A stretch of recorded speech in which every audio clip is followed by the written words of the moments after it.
Episode 21, Kenny Handkammer, Part 2. We won 11 races out of 17. Even Johnny Herbert won too. That tells you how good the car must have been. Welcome to the Two Mechanics Podcast. Kenny Handkammer and Mark Grain have 18 Formula One World Championships between them, have been in the Guinness Book of World Records twice. They have over 30 years of motorsport stories between them, not to mention the 40,000 beers. Cheers. What you say? Hello, everybody. Oh, not Mark Grain again. Surely there can't be a third part to his career. No, you're okay. You're off the hook.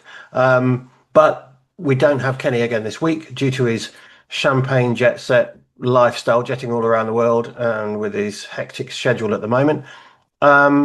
So what you will be getting, though, is the part 2 of Kenny's career. We're really conscious that there's a lot to be talking about. And, of course, these rule changes that are going to be introduced in Miami. So picking those to pieces with some feedback from key engineers at the various Formula One teams. So that's all interesting stuff. And we'll bring that to you when Ken's back online. But for now, I'll leave you with Ken part 2, the second part of his career. Please sit back and enjoy. Thanks a lot. So, Ken, what are we saying? Mate, what do you want to say? So I was thinking, nice short episode today. Not a lot to talk about. Keep it nice and brief. What were you thinking? Well, yeah, I mean, we can kick off where we ended up with me in yeah. We're not going to talk about '94. We're going to do a one because that's in depth and quite emotional for all of us. Yeah. So for everybody listening, what we're going to do is you may have listened to the shall we say Grainy part 2 of my career history, and what we're planning here to do today is Kenny part 2 and see where that takes us, because Kenny's a lot older. He's got a much longer career and therefore a lot more to talk about than me. So we'll try and get in what we can. But I'm not as good as talking about me as you are about yourself. So and we're clear. So we're gonna talk more about we're not gonna talk about 1994 today. As Kenny was just about to say, really, 1994 is a year on its own. It was a very challenging year for both Kenny and I for various circumstances, and I'm sure anybody with any sense of knowledge with Formula One will understand that why. So we're going to pick up Ken, 1995, yeah. Yeah. So 1995, I think we had an engine. We had an engine regulation change from 3.5 to 3 litre. Yeah, and this is Benetton still, isn't it, with you? That you're still at Benetton. This is Benetton. And we'd gone from Ford to Renault, so that was a whole new partnership. There was a bit of banter between the French and the English, as you can imagine, when we started, but generally we got on really well. The great bunch of guys, Viri, you know them very well, very professional. And it was a new era of us getting a V10 Renault engine, and that was quite a challenge at the beginning. I have to say, during pre-season testing, we used to do quite a bit of testing before, not like they do now. We used to do like 3-4 weeks. We hadn't even achieved a race distance because we had the hydraulic pump that ran the gearbox and power steering, etc., was based in the V of the engine, right? So quite a horrible environment for it. I remember where it was because I was. Yeah, it had a belt drive, tooth belt drive, and we'd go out and we'd probably do like 5 laps, and it would throw the belt off. And we came up with multiple configurations, pulleys, guides for the belt, and it was just we were really struggling like hell. But the car had a bit of potential. A few laps that it did test. But long story short, we went out to Brazil, and we had the last ditched effort of trying to get a new pulley system on it, which we did, and it ran like clockwork. And we went out and won Brazil first straight out of the box by quite by 20 odd seconds or something. So we were like, how the hell have we pulled that off? So it was kind of right. We've come out of winning a championship last year. Who knows what's this going to bring? And the car ended up being, pretty successful. I mean, even we won 11 races out of 17. Even Johnny Herbert won too. That tells you how good the car must have been.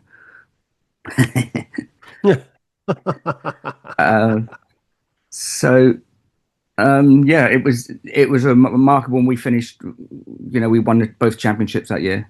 So we were like, wow, we're back in the game here. We thought, and then that was obviously with Michael. And sadly, we lost Michael. We didn't lose him. He went to Ferrari, which we were upset about, and also a little bit not bitter and twisted, but we were never big fans of Ferrari back then for multiple reasons. Probably relationship with Nichole got a little bit fraught, but it was okay, because we went back a long way. So Michael going there was, damn, what we're going to do now? And we inherited their two drivers, which was John Lacey and Gerhard Berger. And well, it didn't in and around that time is when there was a bit of an exodus. Michael went. I can't remember how long. Yeah, we lost a lot of technical. Ross. I know that Rory went into retirement, but then he came back because he never went. He went straight there. He was just working from home. Yeah. Okay. It was a proper Rory move. I'm definitely not going there. Told Patson he wasn't going there. Told everybody he's not going there. And then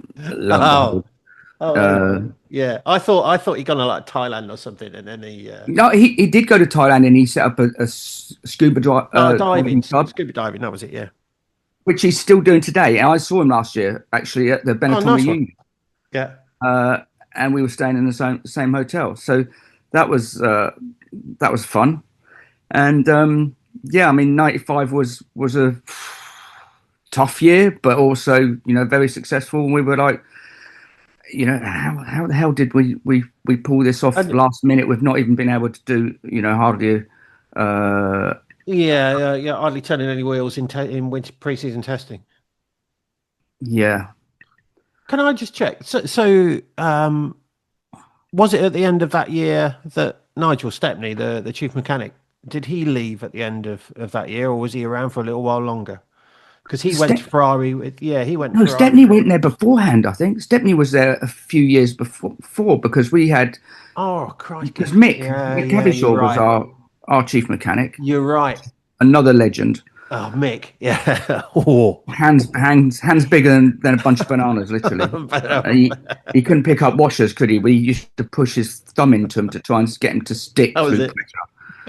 Because his hands were so big. So I'd forgotten that Nigel was there. Nigel went early, didn't he? He went to Ferrari. Because he left and went to PK 3000 team. That was it. And then went from there to. Cracky. Yeah, I'm getting old. I'm forgetting. Yeah, so am I. So that was in a kind of a nutshell, which was 95. Amazing year, but we suffered a lot of losses with Ross, Rory. A lot of Tad, which is the hydraulics guy, lots of other people, electronics guys, whole bunch of engineers got offered a shitload of money and off they went. Yeah. Nice work. You can get it. Yeah. Sadly, I wasn't offered to go. So when we headed off into 1996, two drivers. Gerhard Berger, John Lacey, and it wasn't a bad year. I think it's all a bit new when you've got a lot of technical changes, with staff basically, and it was quite challenging, but it was quite good fun, and Lacey was always a bit of a character. Until he put his crash helmet on, then he went completely mad. And we had some success. 1996 was a good good year. Was not a bad year. We finished, I think, third. So we were sort of like not terrible. Well, obviously uh, we were happy with that. I think with what we got, with what we had as a car, and as technical people changed. So that was that. 97 was still a bit up and down with Alessi and Gerhard. Gerhard did win a Hockenheim, and that was the weekend after he's lost his father in a plane crash. Yeah, I did a little bit of work with Jean at McLaren. He came and did a one-off test for us, would you believe? And it was kind of behind closed doors at Paul Ricard, and always renowned as being quite an emotional guy. I've got to say that my experience with him was from just a one-off test, and then bumping into him again at different races and whatnot, including DTM at Donington. He was always, really approachable guy and fun to be about. But Yeah. I never saw I don't know, get out of the car, qualified 15th, whatever. Yeah, he's quite emotional bloke. But I tell you what, he did one of the nicest things that's a driver's ever done for me and the team. I think it was end of '96. There was like primarily 12 of us that worked with him. He invited us down to Avignon, his home. We had a hotel in the city. His brother picked us up, dropped us off. We went up to a nightclub with him, and then we went karting the next day. Then the day after, we had a lunch at his mum and dad's house. And this is when his wife was expecting their first baby. Like two weeks before she was going to give birth. So massive commitment, something really personal and attentive that this driver doesn't just say, "Oh, I'll just give the guys a fake crash helmet or some cash or whatever." He actually took time, which I think is very personal, and not many people do that. And we could probably go into drivers that were generous and some were overly tight as well at some other stage. I think it sways towards the tight side rather than the generous one. But so fast forward, we were kind of hunting away at it, and we had some more technical changes come to 2000, for instance, where we had Nick Worth as technical director. I was gonna ask it. So I can't remember. Nick was Nick Party. Max Mosley's nephew, wasn't he? Sorry, Max Mosley's nephew. Yes, he was Max's nephew, and he was he parted ways with the team, didn't he? He did, yes. We had some quite weird concepts in the car. We had a differential in front of the car, and we only had one that actually worked. It was really bizarre. Fisichella did okay with it, but yeah, it was technically it was a tough time for the team. I think we had problems in the wind tunnel, so I don't know if the car was not correlated correctly, or we just had bad aerodynamicists at the time. So I seem to remember Nick was working on some top secret sort of braking system that if it had been successful would have been quite a feat of engineering, but it would have been a feat of engineering. I just don't think it worked out. Is what I heard. Yeah, no, there's a lot of things that go on behind doors. Obviously, we can't talk about. But fast forward to that, we lost Nick, and then our technical director we had was Bob Bell, and I think he was ex-McLaren actually at one stage. Bob was. Jordan. Before my time in McLaren Formula One, but I mean, he was very highly regarded. Bob at lovely bloke. Yeah, lovely. One of the nicest blokes you'll ever meet. Methodical, great engineering from Belfast.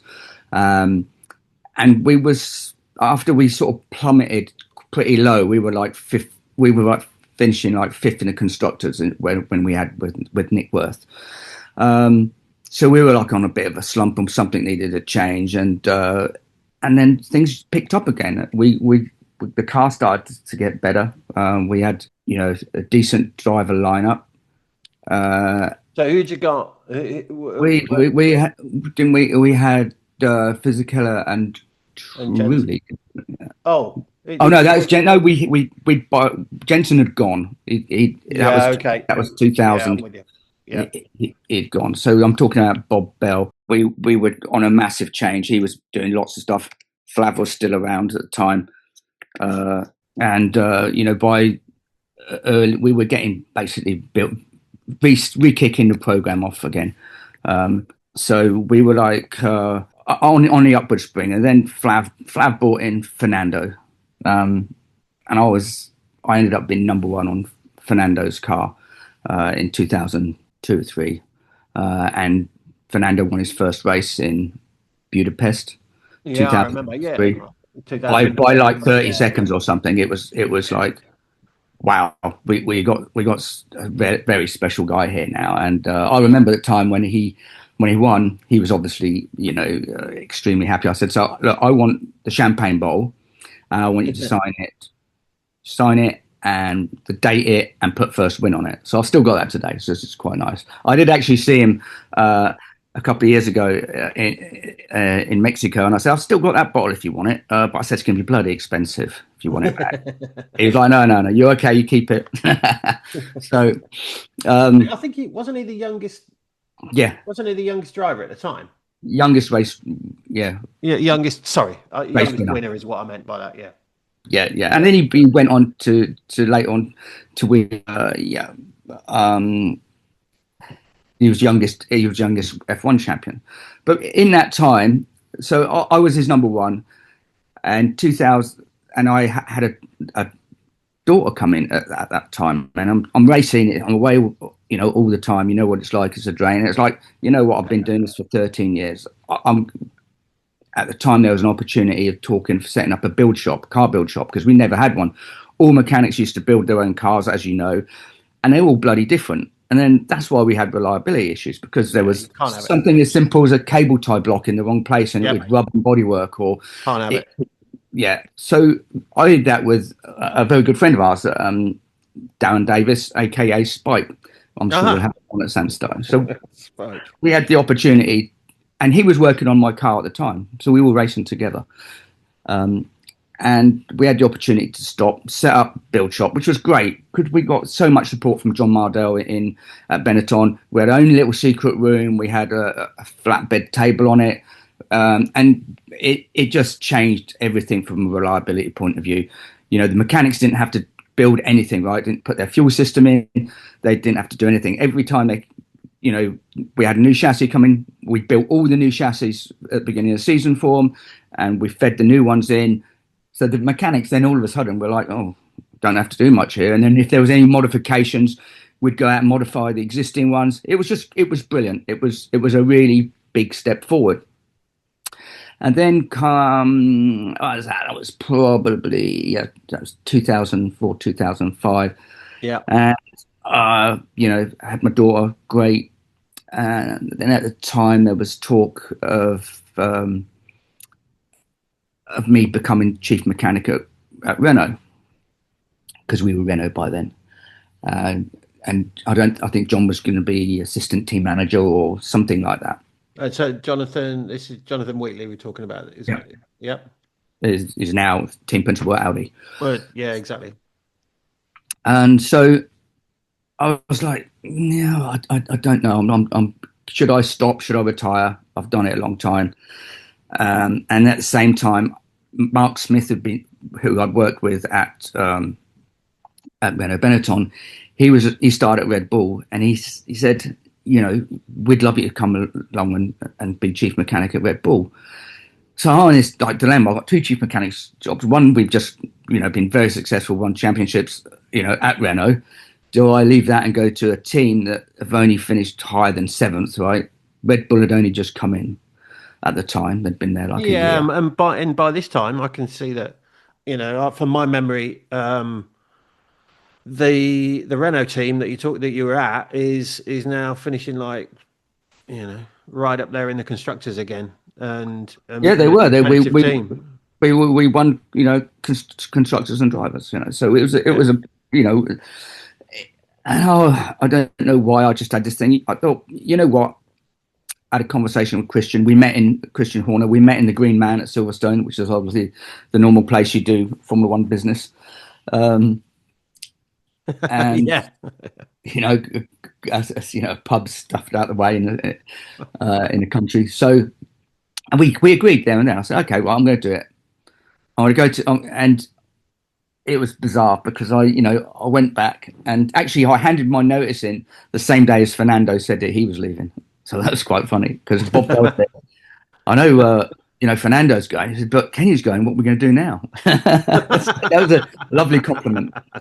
And Yeah, nice. And everybody was saying, look, what the hell are you doing, man? The team's just shittiest team in F1 at the time. It was Jaguar. No disrespect for the people that are there. They just didn't have any good leadership. They had Bobby Royale there. They had Niki Lauda. They had no direction. And then Christian came along. So yeah, and the leadership there at the time was also, it was a bit of a revolving door, wasn't it? Or had been, when the name changed, the sign above the door kept changing as well, didn't it? It had been Ford, Jaguar, endless list of team names and a whole deal, hadn't it? Yeah. So it was risky, and everybody I spoke. And when I told everybody at work I'm going there, you're absolutely mental. Everybody tried to talk me out of it. And then, then I had to go and see Flav. I was like, Flav wants to see you, and nobody gets, a call from Flav wants to see you. He's not that bloke, as we know.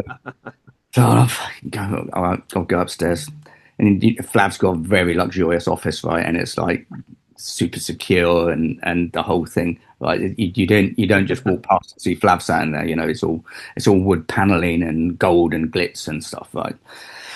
And so I sat in there. He goes, so this fucking Red Bull. What you were doing? These fucking Red Bull. He said they're wankers.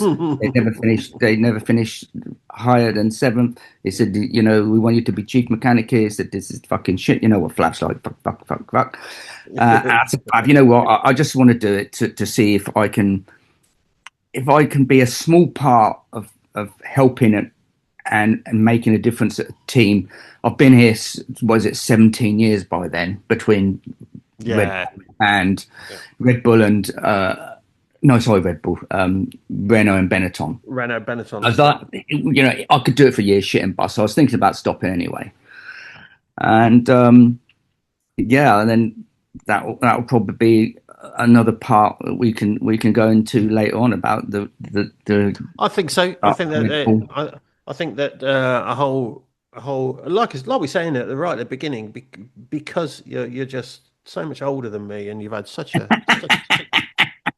glorious but very long career, right? That I think that's probably why I've won more championships than you, maybe, Mark, because I've just been around a lot longer and gained that success, yeah. I went down a diverse route of bashing in a Le Mans win and 3,000 championships and all Le Mans, whatever. No, I've got a question for you about Mickey Mouse races, aren't they? Let's face it. Okay, Le Mans not. Well done. I got a question for you about Benetton. There was now I've seen it, but of course I appreciate that our listeners won't know what it is. But there was a thing called the Benetton breath tester. So would you like to talk our listeners through the Benetton breath tester? It was actually the lung tester. Lung tester, that was it. A lung tester. So this was fabricated out of an exotic material.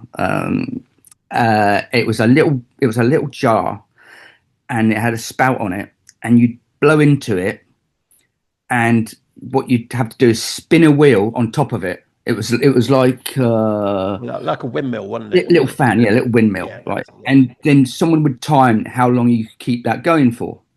So when you joined a team, part of this whole thing was you have to use the lung tester, and I used that as well myself.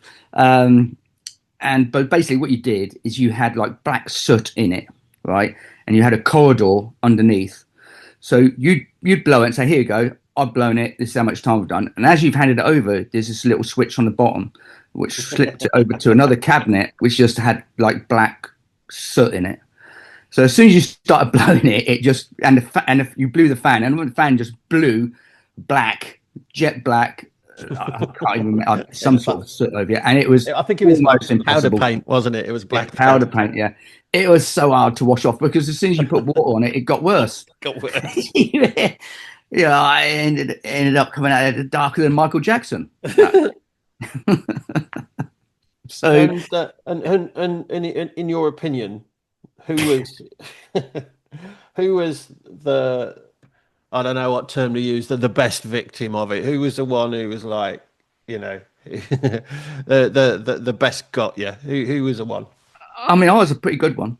I don't know. There was just so many, and it was like an event. It was done like in the canteen with everybody around, and everybody that had been used it before, it knew exactly what was going on. So it was, it's a big sniggering moment of we've got a new recruit here. Part of this, ceremony is you need to use a lung test. And you're green. You've never worked in F1 before. You're just happy to be there. So you'd run around in circles to do anything you can to fit in, right? But there was, put it this way, there was nobody that got away with it. Even I think the probably the highest profile person we got was Flav. And he got away with it a bit better because he already had a tan. Wasn't Flav wearing sunglasses? So when he took his sunglasses off and he had like big panda eyes. Yeah, he had sunglasses and a white shirt. But he took it well. He didn't sack us all. He saw the upside. And actually, the other thing with Flav, people don't know about Flav is an incredibly funny person. He's got such a great sense of humor. He takes a piss out of everybody. What everybody thinks about his past, his reputation, the Singapore Gate, whatever you want to do. Flav was one of the best bosses I've ever worked for. Yeah, well, there you go. That's all you can say. You can speak as you're fine, can't you? And I for my brief time at Benetton, I do remember Flav was never, he was just a guy that came in and he was very, very charismatic and so on. And my current boss is a fellow called Alejandro Agag, and they're both that kind of Latin boss, and again they remind me, they're very. The two of them are very similar in their, like, say, charisma and how they get deals done and all the rest of it. Yeah. So. And Flav did some other nice things. When we went to Monaco race, he did an evening where we went down to his one of his houses in Saint-Tropez, and we had Gerard Depardieu there. We had a whole load of celebrities, Naomi Campbell, etc. And we had huge hog roasts, and outside in this fantastic mansion. He all put us on a bus and everything. You're smoking cigars in his lounge. He was. And the other thing he used to do is at workplace. You don't get time to eat very often, do you? In Formula One, people don't know that. Sometimes you'd miss breakfast and lunch, but the times that we were all coming in. Motorhomes are full of just journalists, photographers, etc. Right. As soon as we turn up, Flav used to come and just go through and say, right, all the journalists out, time for the team to eat. Mechanics need to eat, and kicked everybody out. That wouldn't happen these days because journos are treated like royalty, Well, the hospitality units, for everybody listening, the time when Ken and I were in, the time specifically that Ken's talking about there, the paddock hospitality units weren't actually that large, so you kind of had to elbow your way in, and to Ken's point, unless you had somebody fighting your corner for you, it was very difficult. These days, the hospitality in the paddock in Formula One, some of them are 3 stories. They're all temporary. Well, depending on the circuit, in Europe, they're temporary structures that the teams drive around, and they get assembled days in advance. And they're 3 stories high. Some of those are these days, aren't they? Easily, I think they've probably got 2 or 3 of them now, anyway, haven't they? I think. Yeah, So I one can set up one race, and I know the energy station from the Red Bull energy station. Yeah. from Barcelona. The logistics of this is incredible. That they floated it from Barcelona like a boat into the paddock into Monaco. I mean, Monte Carlo. Yeah, I recall. I mean, that's unbelievable. Yeah. So that's again, it's another good metric of how things have changed over the years from when, though, you know, the 90s and the 2000s and 2010s that Kenny and I were doing Formula One to compare to what it is now, for sure. Okay. Yeah. Well, we really hope that that's been informative. I know Kenny's Or it could be completely boring. And to my point, we still got another phase of Ken's career to go, but we'll save that for another day. The Red Bull years, we've still got to go. We'll phase them in at some stage. Well, please keep listening in to wherever you get your podcasts. That's really appreciated. The comments and the feedback that we're getting is really appreciated.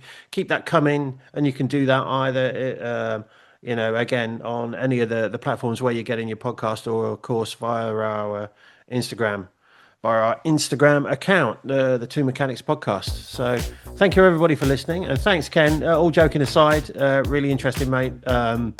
That phase of your career where you're even considering stopping altogether, which was a bit of a surprise to me.